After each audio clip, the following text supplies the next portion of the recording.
Bonjour à tous et bienvenue dans cette nouvelle vidéo qui traitera d'un exercice d'informatique tiré d'une épreuve de baccalauréat blanc.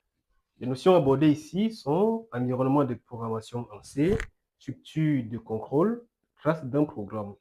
Mais tout d'abord, si vous souhaitez avoir plus de vidéos et des sujets d'évaluation, je vous invite à télécharger l'application Amazon School disponible sur Play Store et App Store. Maintenant, passons à la résolution de notre exercice. Exercice, programmation en C. On considère le programme en C ci-dessous. Première question. Donnez les outils qui permettent d'implémenter et d'exécuter les programmes en C. À la première question, on nous demande de donner les outils qui permettent d'implémenter et d'exécuter les programmes en C. Déjà, pour implémenter un programme en C, on a premièrement besoin d'un éditeur de texte. Ça, c'est le premier outil. Donc, premier outil, éditeur de texte pour écrire le code source. Exemple, on a Notepad++, et le plus connu de nos jours, c'est VS Code pour Visual Studio Code.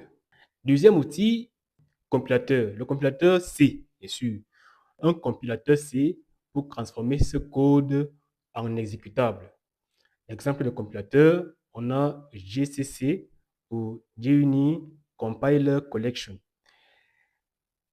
Troisième outil, on va parler du débogueur. Donc, le débogueur, lui, il permet de déboguer les programmes C, c'est-à-dire identifier les erreurs. Alors, le débogueur est généralement intégré dans le compilateur. Donc, c'est pour ça que j'aurais pu parler de compilateur débogueur. Vous pouvez dire compilateur débogueur C, ou alors vous énumérez comme c'est là, un compilateur C et un débogueur C. Mais il est important de savoir que le débogueur, c'est lui qui permet en fait d'identifier les erreurs dans le code. Donc, les erreurs de compilation et les erreurs de syntaxe. Le compilateur généralement intègre le débogueur.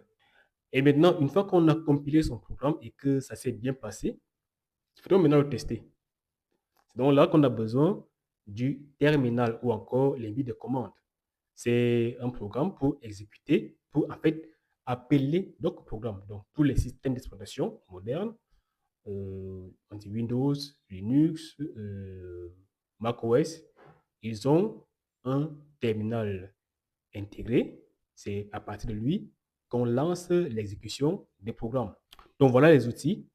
Alors, dans la pratique, on utilise généralement un IDE pour Integrated Development Environment ou alors environnement de développement intégré. C'est-à-dire, c'est un logiciel qui va intégrer à la fois l'éditeur, le compilateur, le débogueur et même aussi le terminal. Donc, on fait tout dans un même environnement. C'est pour ça qu'on l'appelle donc environnement de développement intégré. Pour le langage C, on a par exemple CodeBlock. On a aussi Visual Studio Code. Vous voyez que Visual Studio Code, on peut l'utiliser comme simple éditeur, mais on peut aussi l'utiliser comme IDE. Donc, il regroupe l'ensemble des outils nécessaires à l'implémentation et l'exécution d'un programme. Deuxième question, identifier dans ce programme une structure de données. Deuxième question, il nous est demandé d'identifier dans le programme une structure de contrôle. Alors, nous allons d'abord faire un petit rappel sur la notion de structure de contrôle. Eh bien, en programmation, une structure de contrôle est une instruction qui régit l'ordre d'exécution du code, permettant de passer de l'exécution séquentielle linéaire à des décisions logiques ou des répétitions, encore appelées boucles. Les structures de contrôle se divisent principalement en trois catégories qui sont les structures séquentielles. Ici, les instructions s'exécutent l'une après l'autre dans l'ordre où elles apparaissent. Les structures conditionnelles ou alternatives, elles exécutent un bloc de code uniquement si une condition spécifique est vraie. Exemple, le if, en français si, else, en fait if else, et le switch, cas où, en français. Donc if else, la structure si, sinon. Et enfin, on a les structures itératives ou boucles. Elles répètent un bloc de code tant qu'une condition est remplie ou pour chaque élément d'une liste. Exemple, on a donc la boucle for, la boucle while, la boucle do while. Alors, une fois ces rappels faits, revenons donc à notre question. Le code, on voit là qu'il y a un mot-clé for, qu'on vient de voir tout à l'heure. C'est donc une structure itérative, for ou bien pour. Donc, la structure de contrôle dans ce programme est la boucle ou structure itérative pour, traduite en langage C par l'instruction for. Voilà pour cette question. Troisième question. Exécuter ce programme avec n égale à 10. Il s'agit ici de faire la classe de ce programme pour n égale à 10. Et qu'est-ce que c'est que la classe d'un programme? C'est une représentation détaillée de son exécution, enregistrant l'évolution des variables, les fonctions appelées et les flux de contrôle. La classe d'un programme a pour objectif le débogage, c'est-à-dire comprendre pourquoi un programme ne fonctionne pas comme prévu. Donc, parfois, il arrive, on l'a vu tout à l'heure, les éléments nécessaires pour éditer un programme C. On a vu le débugger. Il peut donc arriver que lorsqu'on lance l'exécution, eh bien, lors de la phase de compilation, qu'il y ait un échec, qu'elle se solde par un échec. Alors, il faut savoir à quel niveau exactement le problème se trouve. Et donc là, on va procéder à la classe du programme. Ça, c'est un objectif. La classe permet aussi de comprendre un programme. Donc, vous arrivez, on vous a donné un programme, eh bien, vous devez savoir ce que fait ce programme. Pour savoir ce que fait ce programme, vous devez faire la classe. Donc, analyser le fonctionnement du programme lors de l'exécution pour comprendre ce qu'il fait. La classe permet aussi de valider un programme. Bien, lorsqu'on a fini d'écrire un algorithme, il compile, je veux dire, un programme, il compile très bien, mais est-ce qu'on est sûr qu'il fait le travail pour lequel il a été écrit? Pour ce faire également, pour vérifier cela également, on va également faire une classe pour vérifier que lorsqu'on a mis des données en entrée dont on connaît les résultats à l'avance, on va donc vérifier que en exécutant pas à pas ce programme, on va bel et bien obtenir les résultats attendus.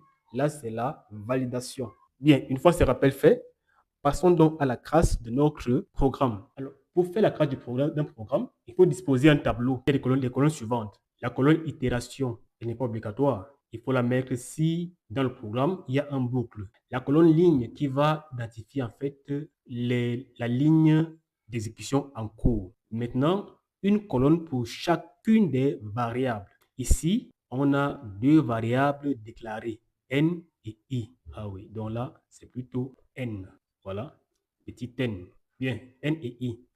Et une colonne test qui n'est pas obligatoire. Il faut voir si dans notre programme, il y a des tests. Et comme on va le voir dans ce programme, il y a des tests. Donc, on met une colonne test. Une colonne écran pour afficher en fait les sorties, s'il y a des affichages. Donc là, on va mettre les affichages. Passons donc à la classe proprement dite. Notre programme là commence pratiquement à la ligne 3. Bon, la ligne 2, la ligne 1, c'est en fait l'intégration d'une bibliothèque. La bibliothèque studio.h. La ligne 2, c'est la déclaration de la fonction main, la fonction principale. Donc, je vais commencer ici à la ligne croix. La ligne croix, c'est la ligne où on déclare les variables. Donc, on a déclaré les variables à la ligne croix. Ça veut dire à la ligne croix, je ne connais pas encore la valeur des variables i et n. Déclaration terminée, je passe à la ligne 4. La ligne 4, elle dit quoi? Printf, c'est-à-dire affiche à l'écran le mot, l'expression, ancrer un nombre entier.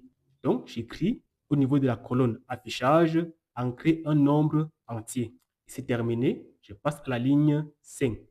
À la ligne 5, qu'est-ce qu'on fait? On me dit scanf %d et commercial n. Ça veut dire lire un entier décimal et le placer dans la variable n. Ça veut dire qu'à la fin de cette instruction, la variable n porte la valeur lue. On nous a dit d'exécuter ce programme avec la valeur n égale à 10. Ça veut dire qu'ici, l'utilisateur a saisi 10. Donc, ligne 5, dans la colonne n, je mets 10. Ça veut dire que la variable n contient la valeur 10 à la fin de l'exécution de la ligne 5. Terminé, je passe à la ligne 6. La ligne 6, c'est le début d'une itération. C'est pour ça que vous voyez, j'ai combiné. L'itération va des lignes.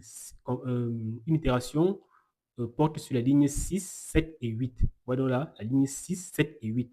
6, 7 et 8. Donc, une itération porte sur ces trois lignes. Donc, je vais dans la colonne itération, je fusionne les lignes 6, 7 et 8.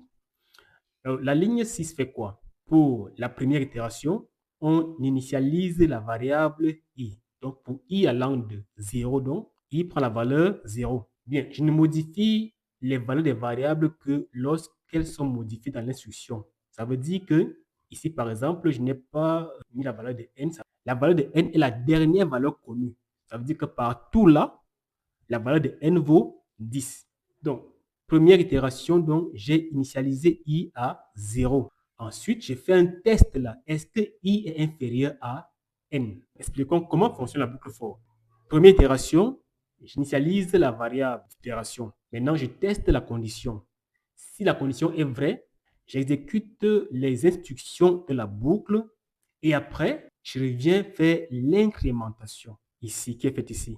Ça, ceci est fait en réalité de façon implicite à la fin de la boucle. C'est pour ça que lorsqu'on va exécuter la dernière instruction de la boucle, on va implicitement faire l'instruction i plus ci, donc l'incrémentation ci. C'est pour ça que nous, ici, on va la mettre comme instruction à exécuter à la ligne 8. C'est une instruction implicite. Donc, à la ligne 6, je fais donc le test. Est-ce que i est inférieur à n? C'est-à-dire, i vaut combien ici? 0. Est-ce que 0 est inférieur à 10? C'est vrai. Donc, si c'est vrai, j'entre dans la boucle. Donc, je vais à la ligne 7. À la ligne 7, qu'est-ce que je fais? Je fais print %d, donc affiché à l'écran, un décimal dont la valeur est i plus 1. I vaut combien? I vaut 0. Donc, i plus 1 vaut donc 1. Donc, j'écris 1. C'est la dernière instruction de la boucle. Comme c'est une boucle for, ça veut donc dire qu'il y a une instruction en suspens là, implicite là, qu'on va faire à la fin de la boucle. Donc, à la ligne 8, on va dire comme ça, on va donc incrémenter i. Donc, i prend la valeur i plus 1, c'est-à-dire 0 plus 1. Et je reviens au début de la boucle, à la ligne 6. Là, je ne suis plus à la première itération. Vous voyez? Et là, je fais juste le test. Est-ce que i est inférieur à n? I vaut maintenant combien? I vaut 1. Est-ce que 1 est inférieur à 10? Vrai. Et comme c'est vrai, je passe à la ligne 7. Ligne 7, qu'est-ce que je fais à la ligne 7? J'écris, voici la ligne 7, j'écris à l'écran un entier dont la valeur est i plus 1. I vaut combien? 1. Plus 1, ça fait 2. Et je vais à la ligne 8 où je fais l'incrémentation implicite là. I prend la valeur i plus 1. Ça fait donc 1 plus 1 égale à 2. Et je reviens à la ligne 6. Je fais à nouveau le test. Est-ce que i est inférieur à n? C'est-à-dire, est-ce que 2 est inférieur à 10? C'est encore vrai. Je passe à la ligne 7 et j'écris i plus 1, c'est-à-dire 2 plus 1 égale à 3. Je passe à la ligne 8 où j'incrémente i. I prend valeur 3. Vous voyez que quand je suis à la première itération, je sors avec i égale à 1. Deuxième itération, je sors avec i égale à 2. Troisième itération, je sors avec i égale à 3. On m'a demandé de faire jusqu'à... Je dois le faire tant que la condition s'y est vraie. Donc, la condition, je vais donc regrouper ici les itérations 4, 5, 6, 7, 8 et 9. À la fin de l'itération 4, je sors avec i égale à, j'affiche 4 et i vaut également 4. Jusqu'à l'itération 9, j'affiche 9 et i vaut 9. Et au sortir de la 9e itération, j'ancre là à la 10e itération. Donc là, c'est itération 10. J'ancre, i vaut 9. Est-ce que 9 est inférieur à 10? C'est encore vrai. Donc je passe à la ligne 7 là, où je vais donc écrire quoi? I plus 1, c'est-à-dire 10. Voilà. Et je passe à la ligne 8 OK, c'est mieux comme ça. Donc, là maintenant, je passe à la ligne 8 ici. I prend la valeur, quelle valeur? Regardez bien, là on a dit j'incrémente. Donc, I prend la valeur 10. Et là, après cette ligne 8, je reviens à la ligne 6. Bien sûr, je fais le test. Cette fois, le test est faux. Est-ce que faux pourquoi? Est-ce que 10 est strictement inférieur à 10? C'est faux. Donc, comme c'est faux, je vais à quelle ligne? Je vais à la ligne, donc la ligne qui est hors de la boucle, la ligne 9. Je vais donc à la ligne 9. Et c'est la sortie. Et mon exécution se termine là. Donc, voilà la classe d'exécution de ce programme. Quatrième question. Déduis ce que fait ce programme. Revenons un peu sur la trace du programme. Qu'est-ce qu'il affiche? Déjà, qu'est-ce qu'il fait? Il a lu en entier. Et il a affiché quoi? Il a affiché 1, 2, 3, 4, 5, 6, 7, 8, 9 et 10. Donc, il a lu 10 et il a affiché les nombres de 1 à 10.